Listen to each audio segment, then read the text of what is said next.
Palapit na ng palapit ang big night sa Pinoy Big Brother. Sino kaya sa 5 housemates ang makakapasok sa Big 4? At sino kaya ang tatanghalin na big winner sa Pinoy Big Brother Gen 11? Naging observant ang mga netizens ngayon sa mga tally of votes ng mga housemates. Sino kaya si housemate B na may 28.10% tally of votes as of October 16 at 3 p.m. At medyo malaki na yung naging agwat nila ni housemate E with 21.41%. Nasa third spot naman si housemate E with 18.90%. At ang fourth spot si housemate C with 17.93%. At ang nanganganib na mapaalis sa bahay ni Kuya or hindi makasali sa Big 4 ay ang housemate D na may 13.60% of votes. At ito ngayon yung prediction naman in the sense na pagmamay-ari ni Fiang ang housemate B na may 28.10% of votes.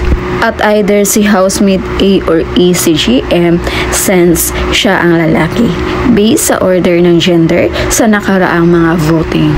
At ang may pinakamababang tally of votes ay si housemate D na pagmamay-ari umano ni Rain. Nahati kasi ang fandom nila ni Kai. Nahahati naman sa dalawa ang suporta ng buong Cebu at mas nakakalamang daw si Kai kumpara kay Rain. Ayon pa nga sa mga comment ng taga Cebu, mas priority daw nila si Kai ngayon dahil medyo malakas ito sa task at sa botohan kaya pwede nilang ipantapat para maungusan si Fiang. Halos majority daw ng mga tao ngayon nakiusap kay Big Brother na sana daw ang basehan ng pagiging big winner ay 50% sa task at 50% naman sa votes. Alam kasi nila na when it comes to votings, hindi nila malamangan si Fiang. Kasi si Kai daw malakas sa task plus sa votes.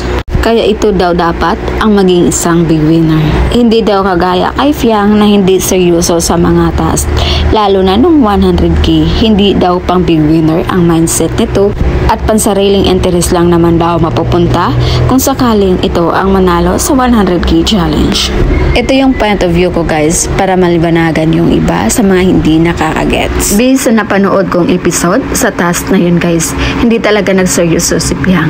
Mas pinili niya kasing makipagkwentuhan sa kanyang kapatid kumpara sa 100k challenge na yon. Pangalawa sa naging rason guys sa tingin ko, mas pinili ni Fiang na ipaubaya sa kanyang mga kapwa housemates ang papremyo na yon dahil mas kakailanganin nila ito after niya malaman yung mga gusto nilang gawin pag nakuha nila yung pera.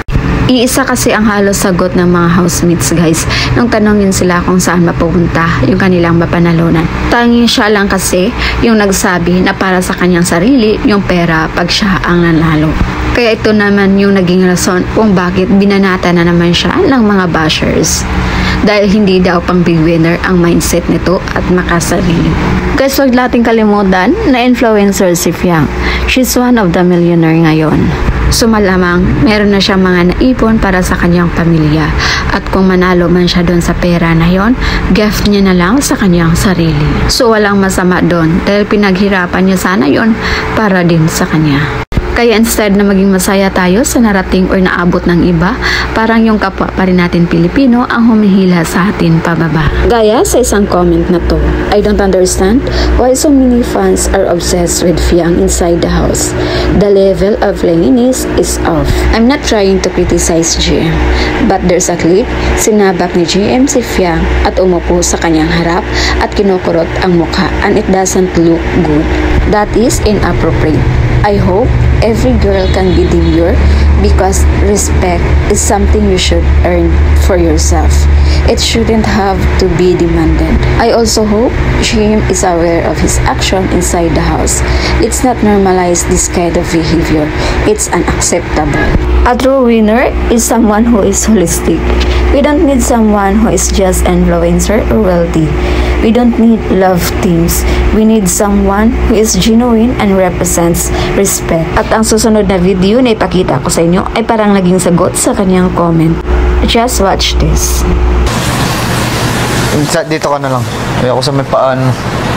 Wala akong medyas. Arte mo. Hindi ako maarte. Pagdating lang sa paa. Ang dami naman kasing dapat upuan, GM. Bakit dyan ka pa nakisiksik kay Fiang? Kaya ayan tuloy, nagagalit na naman yung mga bashers nyo dahil ang lingin yung dalawa. Am I really dead?